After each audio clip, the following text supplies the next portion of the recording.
প্রিয় দর্শক, বাংলাদেশের নবজাগরণ ও মুসলিম সাহিত্য সমাজ অন্বেষা অবলোকন তত্ত্ব কাজল রশিদ শাহীনের এই গ্রন্থের আলোকে ইতিমধ্যেই আমরা নবজাগরণ কাকে বলে এবং এই ভূখণ্ডের আন্দোলনগুলা নবজাগরণ কোন কোন স্তরকে স্পর্শ করতে পেরেছিল সে বিষয়ে আমরা একটা ধারণা পেয়েছি। ইতিপূর্বে আমরা যে দুটি পর্ব করেছি সেই পর্ব দুটিতে ধারণা পেয়েছি। দেখুন, একটা গ্রন্থ পাঠ করলে সেই গ্রন্থের মধ্যে যে তথ্যগুলো থাকে মানুষ শুধু সেই তথ্যই জানে না, সেই তথ্যের সাথে তার অর্জিত জ্ঞান সমন্বয় ঘটে এবং সেই সমন্বয়ের মাধ্যমে সে তার একটা চূড়ান্ত সিদ্ধান্ত নিতে পারে এবং তার কাছে বিষয়গুলো আরও পরিষ্কার হয়ে যায়। অর্থাৎ একটি গ্রন্থ আপনার বদ্ধ জ্বালানাকে, জ্ঞানের জ্বালানাকে আরও বিস্তৃতভাবে খুলে দেয়। আমার ক্ষেত্রেও এই বইটা তাই করেছে।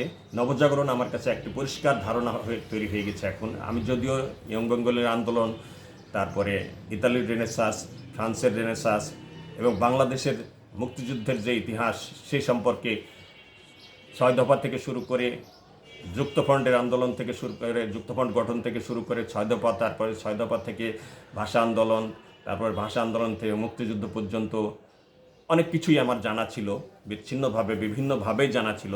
সেই জানাগুলোকে এখন আমার একটা সমন্বয় ঘটে একটি জ্ঞানের, যে জ্ঞান বিচ্ছিন্ন ঘটনা কিছু নাই, জ্ঞান পরস্পরের সাথে সম্পৃক্ত। অর্থাৎ আপনি যখন এই বিচ্ছিন্ন ঘটনাগুলোকে এই সম্পৃক্ত করতে পারবেন তখন আপনি চূড়ান্ত একটি ভালো সিদ্ধান্ত উপনীত হতে পারবেন। আমার ক্ষেত্রে এই বইটা আমাকে সেই সিদ্ধান্তে উপনীত হতে সাহায্য করেছে, যার ফলে আমি হোসেন শহীদ সোহরাওয়ার্দীর দিল্লি প্রস্তাব এবং শেরেবাংলা একে ফজলুল হকের লাহোর প্রস্তাবকে নবজাগরণের উজ্জ্বল দৃষ্টান্ত হিসাবে উপস্থাপন করতে পেরেছি। দেখুন, বঙ্গবন্ধুর আন্দোলন তো নবজাগরণ ছিল। নবজাগরণের ফলে গণজাগরণ সৃষ্টি হয়েছে বঙ্গবন্ধুর নেতৃত্বে। গণজাগরণের ফলে মাতৃভাষার দাবি প্রতিষ্ঠিত হয়েছে, ৬৯-এর গণ আন্দোলন হয়েছে, গণ অভ্যুত্থান হয়েছে, দেশে ৭১-এ মুক্তিযুদ্ধ হয়েছে। সেই মুক্তিযুদ্ধের মাধ্যমে আমরা একটা স্বাধীন দেশ পেয়েছি। এখন যদি এই নবজাগরণটা একে ফজলুল হকের ৪০ সালের আন্দোলনের মতো চাপা পড়ে যেত এবং হোসেন শহীদ সোহরাওয়ার্দীর ৪৬ সালের দাবির মতো চাপা পড়ে যেত, তাহলে কিন্তু আমাদের মুক্তিযুদ্ধ হতো না এবং আমাদের মাতৃভাষা দাবি প্রতিষ্ঠিত হতো না। মানুষ, তাহলে আমরা কি পেলাম? যে নবজাগরণ যখন গণজাগরণ সৃষ্টি করতে পারে তখন সমস্ত জনগোষ্ঠী সেই দাবির সাথে একাত্ম হয়ে সেই দাবি আদায়ের জন্য লড়াই সংগ্রামে সম্পৃক্ত হয়। আমাদের ক্ষেত্রেও তাই হয়েছিল। ভাষা আন্দোলনের ক্ষেত্রে এবং মুক্তিযুদ্ধের ক্ষেত্রে একই ঘটনা ঘটেছিল।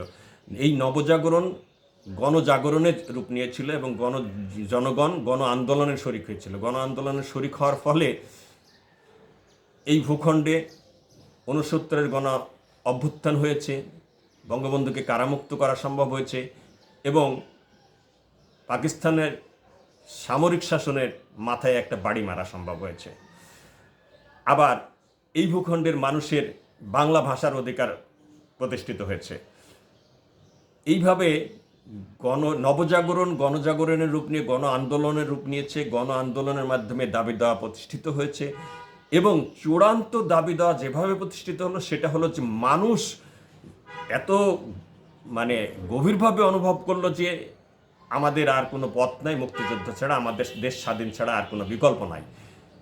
এই যে জাগরণটা, এই গণজাগরণটা তখন গণ আন্দোলনে এমনই রূপ নিল যে মানুষ এমনভাবেই আন্দোলনটায় শরিক হতে উদ্বুদ্ধ হলো যে তার জীবনকে দিতে প্রস্তুত, যার ফলে কৃষক, শ্রমিক, মেহনতি মানুষ, সমস্ত স্তরের মানুষ মুক্তিযুদ্ধে শরিক হলেন এবং যান প্রাণ দিয়ে যুদ্ধ করে বাংলাদেশকে স্বাধীন করলেন।